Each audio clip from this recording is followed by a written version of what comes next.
আমরা যারা seriously air ওয়ালেটে কাজ করছি তাদের বেসিক 10টা জিনিসে ধ্যান দেওয়া খুব প্রয়োজন। তার ভিতরে নাম্বার 1 পয়েন্ট হচ্ছে প্রত্যেকের ওয়ালেটে যদি আমরা কাউকে জয়েন্ট করাই, প্রথম দিন যাকে জয়েন্ট করাচ্ছি তাকে পর্যন্ত আমরা প্রথম দিন কি করব, ম্যাক্সিমাম আমাদের যে কটা ইউপিআই আছে প্লে স্টোর থেকে ডাউনলোড করে লিঙ্ক করে দেব। তো এখানটায় দেখুন আমার নিজেরই super money, MobiKwik, Paytm, Airtel, Freecharge, PhonePe 6খানা ইউপিআই আছে। এত ইউপিআই কেন ডাউনলোড করতে হয়? নাম্বার 1, ইউপিআইগুলোর একটা নির্দিষ্ট লিমিটেশন আছে ট্রানজ্যাকশানের।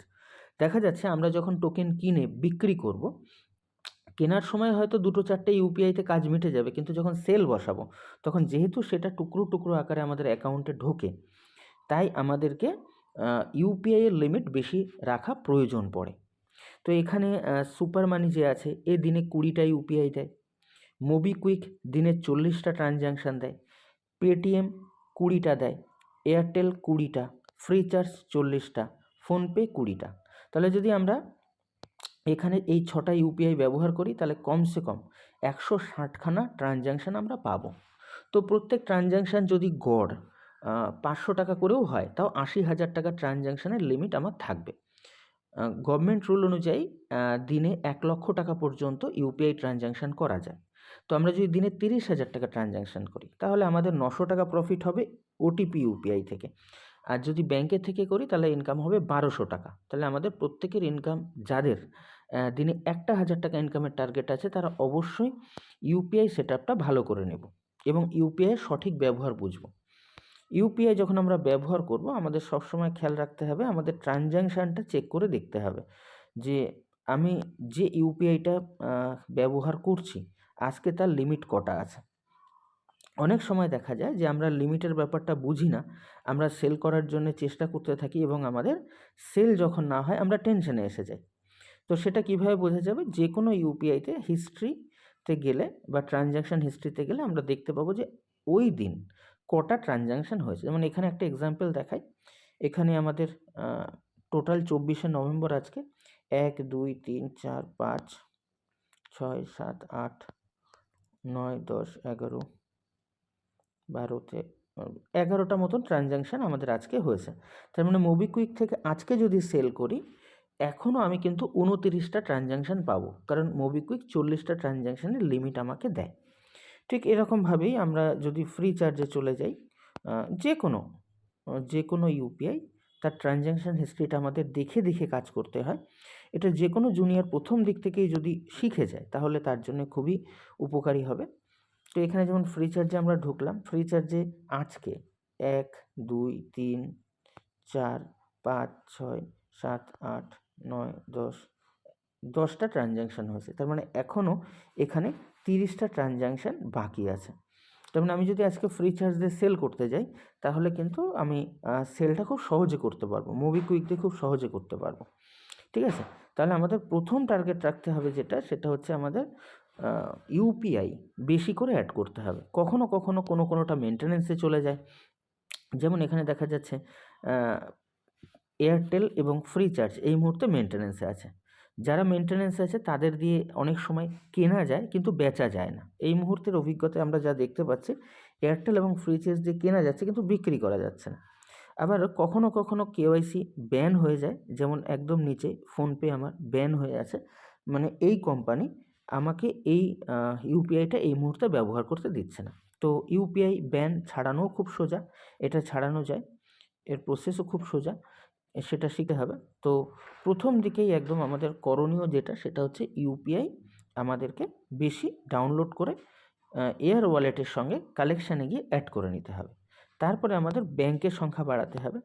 ব্যাংক যত বেশি হবে তত আমাদের ট্রানজ্যাকশান বাড়বে। এখানে আমি আমার কটা ব্যাংক আছে সেটা জাস্ট একটু দেখাচ্ছি।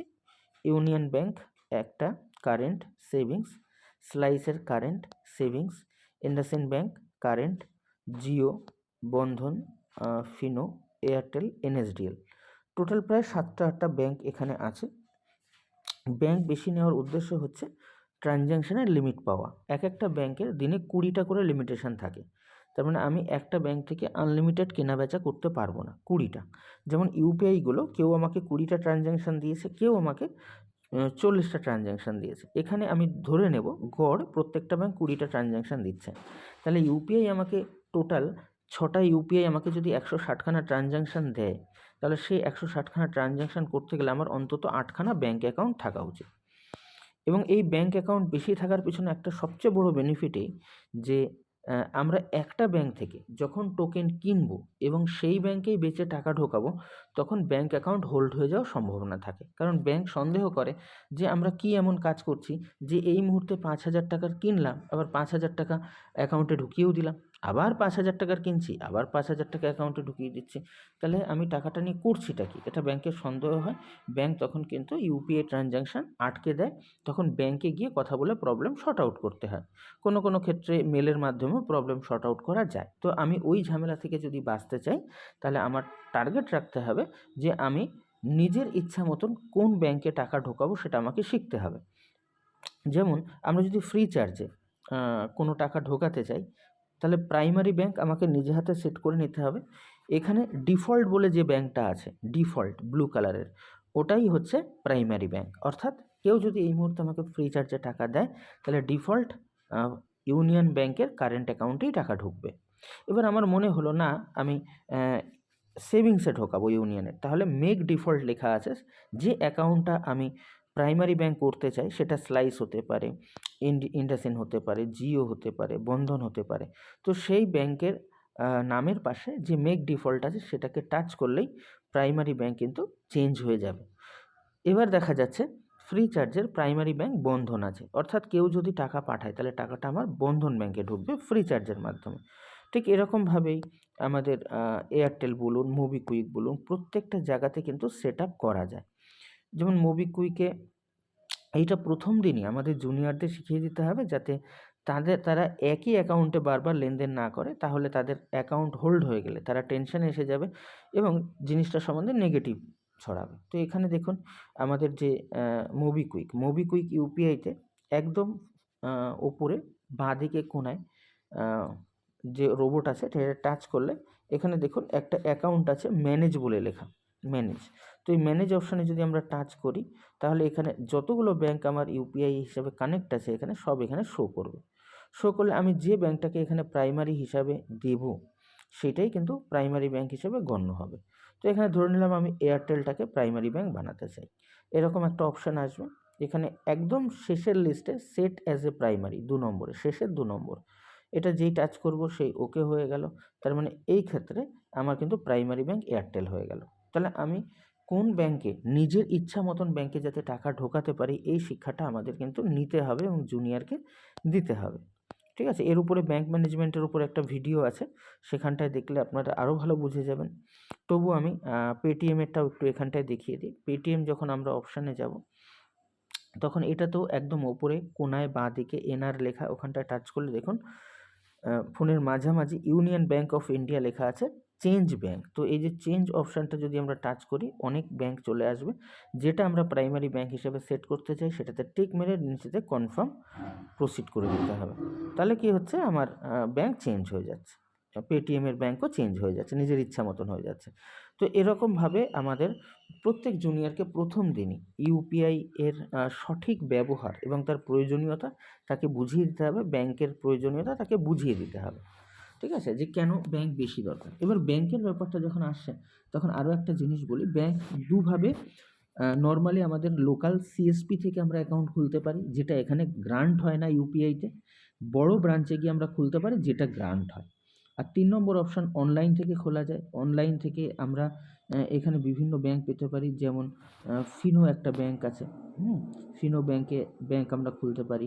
তারপরে স্লাইস বলে একটা ব্যাংক আছে, স্লাইস খুলতে পারি, এনএসডিএল খুলতে পারি। ঠিক আছে, তো ব্যাংক ম্যানেজমেন্টের যে ভিডিওগুলো সেটা দেখলে আপনারা জানতে পারবেন। টোটাল অনলাইন থেকে 4-5 রকম ব্যাংক খোলা যায়, যেমন এনএসডিএল, স্লাইস, ফিনো, জিও এবং এয়ারটেল।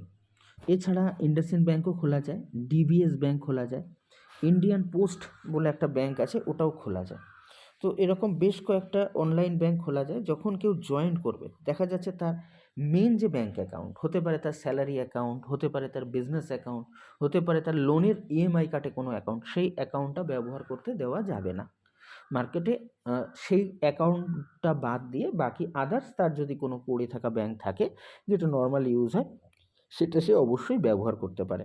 এছাড়া তাকে আমরা প্লে স্টোর দিয়ে ইমিডিয়েটলি আমরা হচ্ছে এই ব্যাঙ্কগুলো ওপেন করে দেবো। কোন কোন ব্যাঙ্ক? যেমন এনএসডিএল ব্যাঙ্ক যেই আপনি লিখবেন সেই দেখবেন এনএসডিএল ব্যাঙ্কের অপশান চলে আসবে, এই যে নিচেরটা। তাহলে এটা আপনি তাকে খুলে দিলেন। তারপরে আপনি তাকে খুলে দিলেন স্লাইস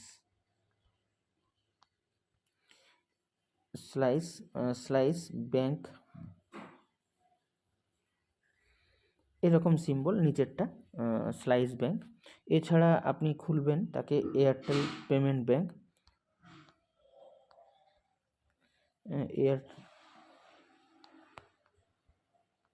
যেই আমরা লিখব সেই কিন্তু এই যে এয়ারটেল ব্যাঙ্ক চলে এসছে। এছাড়া আমরা খুলব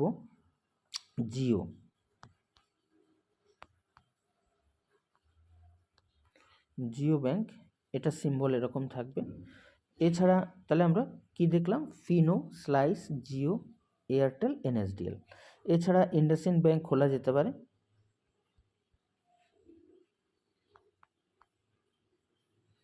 ইন্ডাসইন্ড ব্যাঙ্কের সিম্বল এই যে একদম উপরে যেটা ইন্ডাসইন্ড ব্যাঙ্ক, এটা আপনি খুলতে পারেন। এছাড়া ডিবিএস ব্যাঙ্কও খোলা যায়, ঠিক আছে। তো এরকম বহু ব্যাঙ্ক আছে যেগুলো অনলাইনে আপনারা প্লে স্টোর দিয়ে খুলতে পারবেন।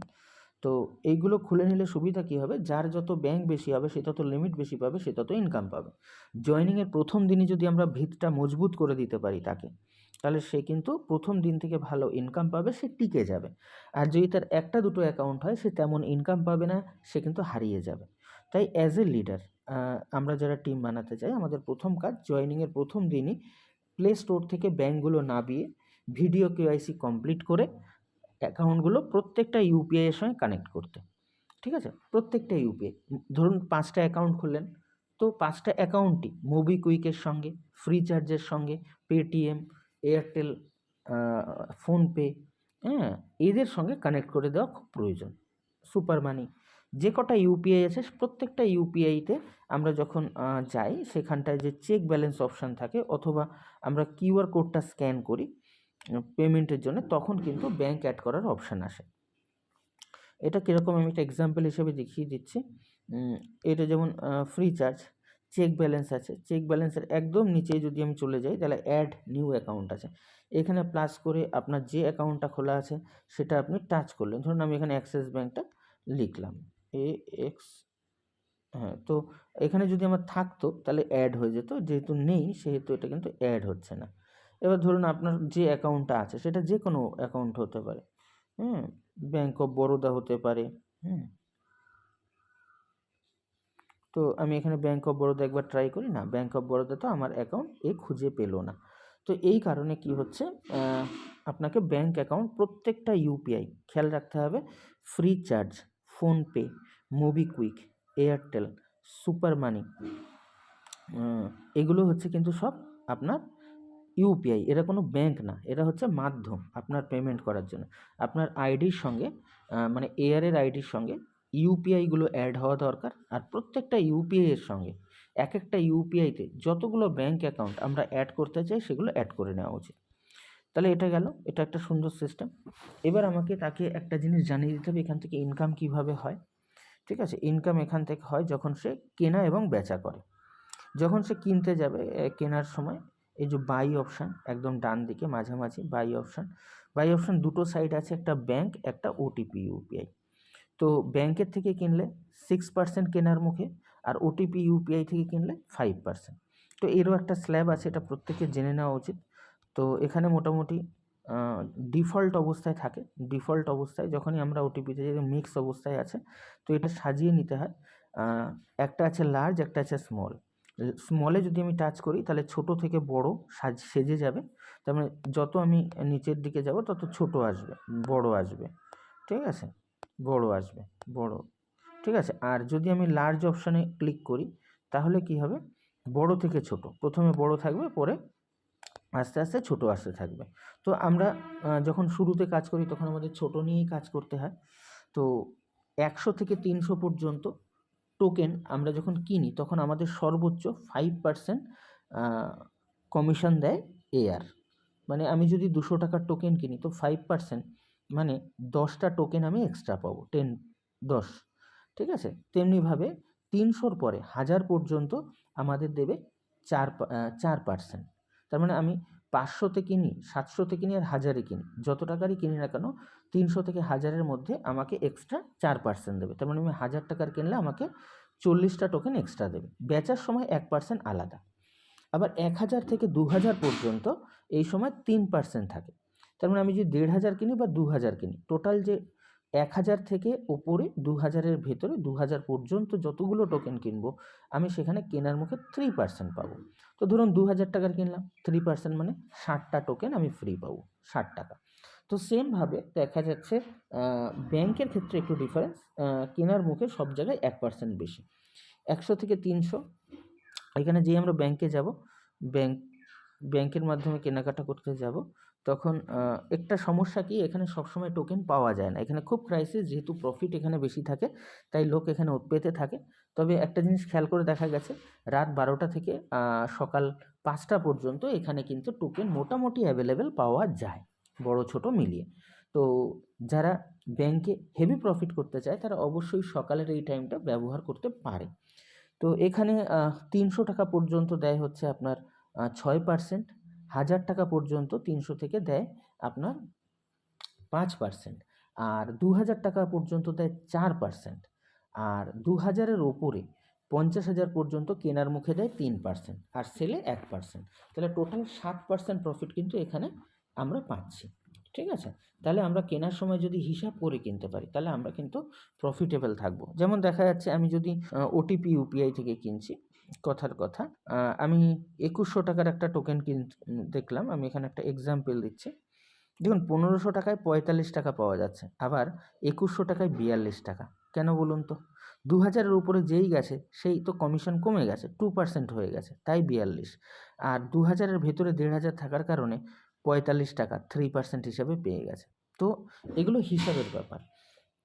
আমরা সবসময় 100 থেকে 300 দিয়ে হাত সেট করব, তারপরে 300 থেকে 1000-এর মধ্যে সবসময় 700, 800, 900 কেনার চেষ্টা করব, 1000 কেনার চেষ্টা করব, তারপরে 1000 থেকে 2000-এর মধ্যে 15, 16, 17 থেকে নিয়ে 2000 পর্যন্ত কেনার চেষ্টা করব। এতে আমাদের প্রফিটটা বেশি থাকে। এটা একটা ম্যানেজমেন্ট। তো এটা গেল আমাদের কেনাকাটা।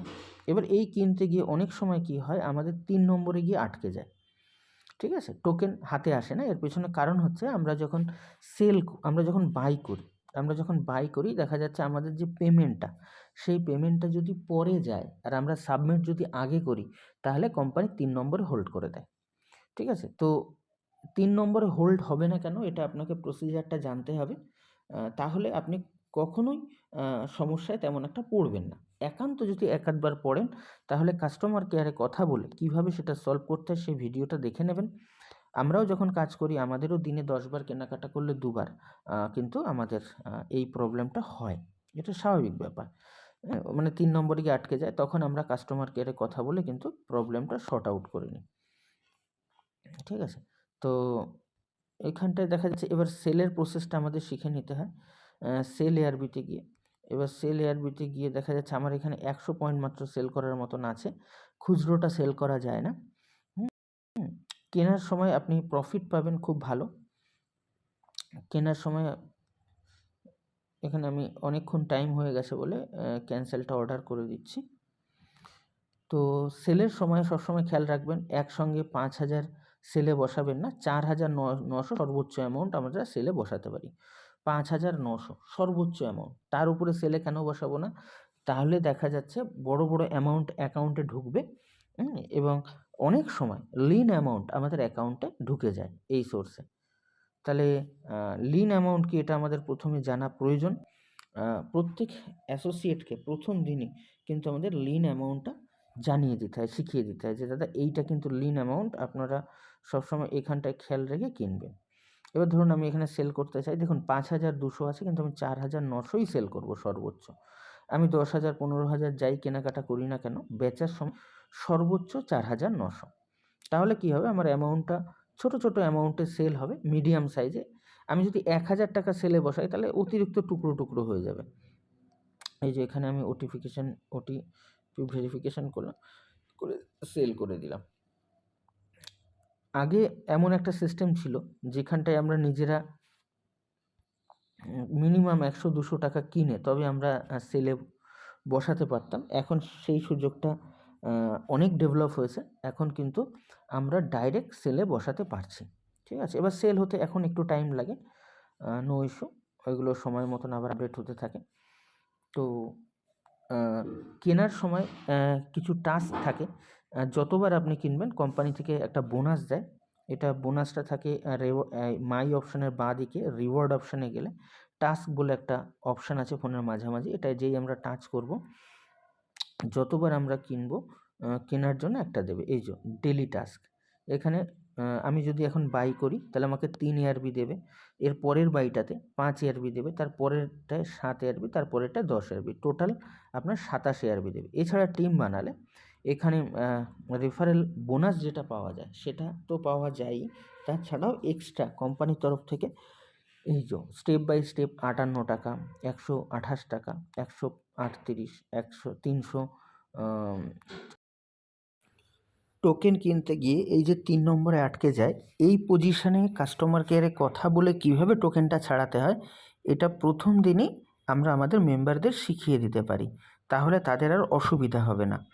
এছাড়া ব্যাঙ্ক অ্যাকাউন্টে যে লিন অ্যামাউন্টটা ঢুকতে পারে, ঠিক আছে, সেইটা প্রথম দিনই তাকে আমরা সতর্ক করে দেবো যাতে সে সেল বেশি অ্যামাউন্ট না বসায় এবং তার লিন অ্যামাউন্টের ক্ষয়ক্ষতির হাত থেকে সে যেন অনেকটা বেঁচে থাকতে পারে। কারণ আমরা জানি যে 10,000 টাকা ইনকাম করলে এখানে 200-500 টাকা লিন অ্যামাউন্ট আসবেই। এই মাইন্ডসেটটা প্রথম দিনই যদি আমরা ওয়ার্কারদের করিয়ে দিই, কখনো তাদের লিন অ্যামাউন্ট আটকে গেলে তারা কিন্তু টেনশন করবে না, তারা জানবে যে সিনিয়র তো আগেই জানিয়ে দিয়েছে। তার মানে এখানে ভালো ভালো কী সাইড আছে সেটা যেমন আমরা জানাবো, এখানে ক্ষয়ক্ষতি কোন রাস্তা দিয়ে কী পরিমাণ হতে পারে আর সেই ক্ষয়ক্ষতিটা কী করে মেকআপ করতে হয় সেটাও তাকে প্রথম দিয়ে জানিয়ে দেবো, তাহলে সে টেনশনে আসবে না।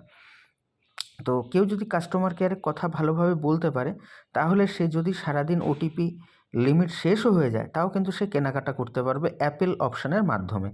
মানে আমরা কিনবো, কিনে দেখা যাচ্ছে ওটিপি আর দিচ্ছে না, তো অ্যাপেল অপশান চলে আসছে এখন, তো অ্যাপেলের মাধ্যমে সেই টোকেন ছাড়িয়ে নেওয়া যায়। তাহলে কি ওটিপি নির্ভর হয়ে কাউকে থাকতে হচ্ছে না। তো যত আপনার টিম মেম্বার বেশি বাই সেল করবে তত আপনি রেফারেন্স বোনাস বেশি পাবেন। তাই আপনার প্রথম উদ্দেশ্য থাকা উচিত জয়েন্ট করার প্রথম দিনই অ্যাকাউন্ট, ইউপিআই, কাস্টমার কেয়ারে কথা বলা এবং ওটিপি ফেল হলেও কেনাকাটা কীভাবে করা যায় সেটা তাকে শিখিয়ে দেওয়া। এবং ধীরে ধীরে সে যদি পঞ্চায়েতে হয় বা পৌরসভায় হয়, ট্রেড লাইসেন্স বের করে উদ্যম সার্টিফিকেট বের করে অনলাইনে স্লাইসের কারেন্ট অ্যাকাউন্ট, ইন্ডাসইন্ড, এনএসডিএল, তারপরে এয়ারটেল, ফিনো, প্রত্যেকটা ব্যাংকের কারেন্ট অ্যাকাউন্ট হয়, ইউনিয়ন ব্যাংক, এইগুলোর কারেন্ট অ্যাকাউন্ট যেন দ্রুত বের করে নেয়। কারণ একটা লিমিটেড টাইমের পরে না এই ছোট ছোট ব্যাংকগুলো লোড নিতে পারবে না, তখন কিন্তু এরা টাকা হোল্ড করে রাখার চেষ্টা করবে। তাই সেই পরিস্থিতি আসার আগে, মানে যে কোনো মেম্বার 10,000 20,000 ইনকাম করে ফেললো, তারপরেই আমাদের ধ্যান থাকবে এনি হাউ দ্রুত কারেন্ট অ্যাকাউন্ট তৈরি করা। কারেন্ট অ্যাকাউন্ট যখন তৈরি করব আমরা যে অ্যাকাউন্টটা লেনদেন করব সেটা কিন্তু অনেকটাই সেফ হয়ে যায়। আর কারোর যদি প্রথমে কারেন্ট অ্যাকাউন্ট থাকে তাহলে তো সোনায় সোহাগা। অর্থাৎ প্রথম দিন থেকেই ভিত মজবুত করে আমরা কাজ করব। যে মেম্বারকে জয়েন করাবো তাকে মিটিং অ্যাটেন্ড করার উপকারিতাটা তাকে বুঝিয়ে দেব, ভিডিও দেখে সে কীভাবে দ্রুত নিজেকে ট্রেন করবে সেটা বুঝিয়ে দেব। অর্থাৎ হার্ডওয়ার্কের সঙ্গে সঙ্গে স্মার্ট ওয়ার্ক প্রত্যেক মেম্বারকে কিন্তু আমাদের শিখিয়ে দিতে হবে। মিনিমাম একটা ট্রেড টার্গেট নিতে হবে প্রত্যেক দিন। প্রথম দিকে 200, তারপর 500, তারপরে 1000, ম্যাক্সিমাম 1000 টাকা নিজের আইডিতে ইনকামের একটা টার্গেট নিতে হবে। তারপরে ফ্যামিলির অন্যান্য মেম্বারদের নামেও আইডি খুলে দেওয়া যায়, খুলে দিয়ে ইনকাম বাড়ানো যায়। মিনিমাম টার্গেট, লোভে পড়ে আমরা যেন হিউজ ইনকামের দিকে ট্রেডে টার্গেট না নিই। ইনকাম আমরা বাড়াতে গেলে ট্রেড অবশ্যই করব, আর তার সঙ্গে টিম বানিয়ে রেফারেন্স বোনাসের মাধ্যমে ইনকাম বাড়াবো, তাহলে কিন্তু ব্যালেন্স থাকবে। ডেইলি আমার 1,000 টাকা ট্রেড ইনকাম, 2,000 টাকা টিম ইনকাম, 3,000, মাসে 1 লাখ। কাজ আমরা ভাগ করে দেব। 1 ঘন্টা ট্রেড করার জন্যে 1 ঘন্টা মিটিং অ্যাটেন্ড করার জন্যে, 1 ঘন্টা ভিডিও দেখার জন্যে, 1 ঘন্টা টিম বানানো এবং মেনটেন্যান্সের জন্যে। তাহলে প্রত্যেক মেম্বার ব্যালেন্স ওয়ার্ক করে ধীরে ধীরে কিন্তু নিজেকে বড় জায়গায় নিতে পারবে। অনেকেই আছে যে কোনো একটা দুটো কাজ করে, একটা দুটো কাজ নেগলেক্ট করে, এটা ভুল প্রসেস। 4টে কাজই ব্যালেন্স করে করতে হবে: ট্রেড, ভিডিও দেখা, ট্রেনিং নেওয়া এবং টিমকে জয়েনিং এবং গাইড করা। ধীরে ধীরে টিম বাড়লে টিমের দিকে সময় বাড়াতে থাকতে হবে। যদি আমরা 100 জনের একটা ছোট্ট টিম করতে পারি, দিন গেলে 2-3 হাজার টাকা কিন্তু নিশ্চিত আসে। তাতে মাস গেলে 80 থেকে 90 হাজার, 1 লক্ষ টাকাও ইনকাম হতে পারে। তাহলে 1 লক্ষ টাকা ইনকাম করার জন্য অন্তত 10,000 টাকার পরিশ্রম তো আমরা করব। 10,000 টাকা একটা স্যালারির কাজ কোনো প্রাইভেট সেকশনে করতে গেলে 8 থেকে 9 ঘন্টা টাইম দিতে হয়, আসতে যেতে 2-4 ঘন্টা লাগে, তাহলে প্রায় 13 ঘন্টা। এখানে তো 13 ঘন্টা কাজ করা লাগছে না। আমরা 4 থেকে 5 ঘন্টা রেগুলার নিয়ম মেনে কাজ করলে নিজে ইনকাম করব, আমাদের ডাইরেক্ট 10টা মেম্বারকে ইনকাম করা শেখাবো। এই ফর্মুলা ফলো করলে এবং তাদেরকেও শেখাবো তারা যেন তাদের জুনিয়রদের ইনকাম করায়, তাহলে কিন্তু আমরা সফল দ্রুত হয়ে যাব। ধন্যবাদ।